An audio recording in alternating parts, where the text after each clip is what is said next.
The element that I keep going back to here is, are we drawing our boundaries based on fear, or are we drawing our boundaries based on an accurate assessment of what is appropriate at certain times for certain people, which is what Christopher's referring to, as you talk about what plays you do with your students.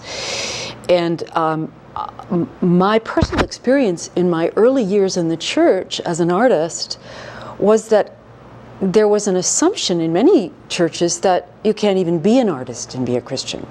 Those two things are completely diametrically opposed. So that was tough to live with. But then it became clearer to me that actually there's a tremendous fear underneath that I think I'm certainly not advocating, liberty to, that the church should just, whatever, anything goes.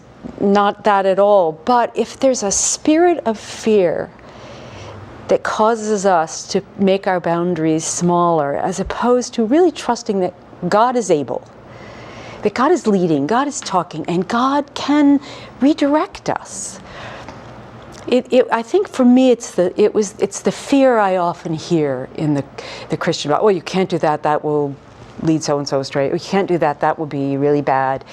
And there's not much room for examination and understanding that at different places, at different times in our life, we have to push the boundaries, or we become I think you mentioned this when you first started this afternoon, is how the churches have become so ridiculed by the media. And those of us who are believers are reduced to being these automatons who are, follow this blind faith. And part of that is because that exists. And so they capitalize on the obvious. They're not completely wrong. That's right. They're seeing something. Right. And so it's can we get away from fear and begin to look for where is God really allowing us and bounding us here, giving us boundaries over here and freeing us here. Yeah, boy, we could continue talking forever, because I'm thinking we've been on the edges of that whole issue of sexuality. And art is very free to explore, and human sexuality, we know, of course, such a central element of the human identity as a whole. And the fact is that I think artists are, again, able to look at the human sexuality in a much more nuanced sort of way than I think the church has been able to look at it. And I think that's why we have shot ourselves in the foot so many times. Again, I think one of the problems is that we have tried to establish these very rigid understandings of the process of sanctification and holiness. And we haven't allowed enough space in there for conflict, and the fact that we all are conflicted in our sexuality one way or another, either from a heterosexual point of view, from a homosexual point of view, and that even when we feel that we have transcended our past, we're still dealing with memories and with impulses and inclinations and so on and so forth. And it's that boiling pot of emotions and desires that we all are. I mean, we keep it to a certain degree either hidden or not, or well deodorized, but it's there.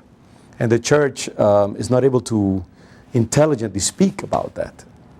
And to speak in a way that allows for frailty, transparency, the fact that we are, the church as it speaks from the inside, we're also there dealing with our own urges and conflicts. And so the culture out there sees our simplistic way of dealing with these issues. And I think to a certain degree they don't want a part of that. Although I think there's other things as well. It's not that simple either. But I think if we could look at it the way artists look at it, with also the Christian content in there, and that we shook that up well and had a nice mixture, I think we would be so much more credible to the culture. And I think this is why all these other efforts to try to deal with now the whole panoply of alternatives that are out there, we can't do it very effectively because our language is too basic, it's too primitive.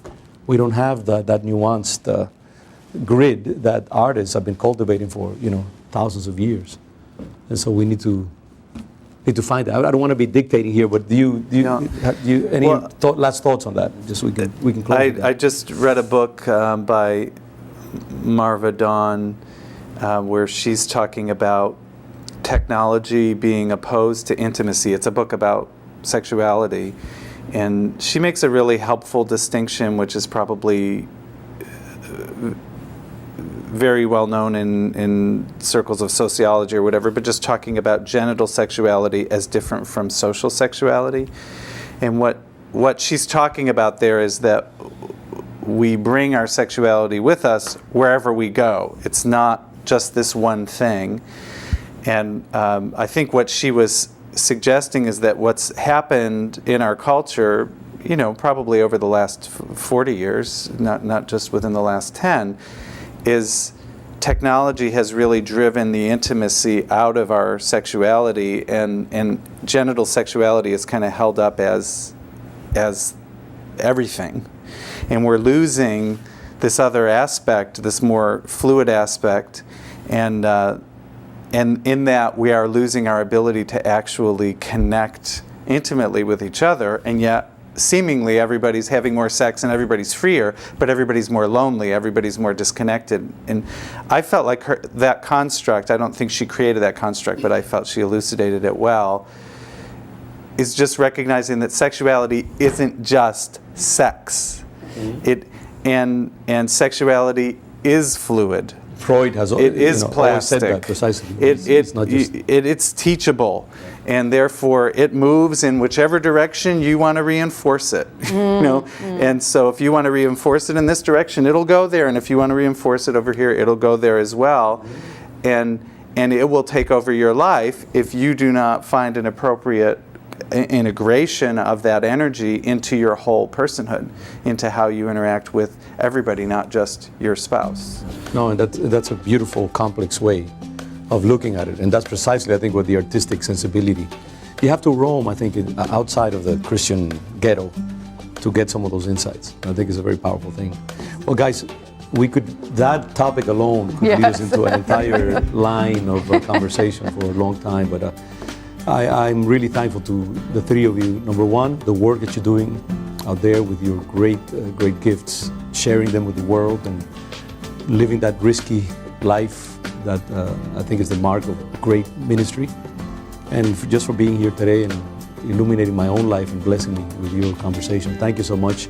And thank you, our viewers, for watching this program.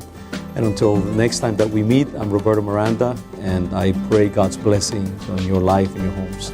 Thank you for being with us.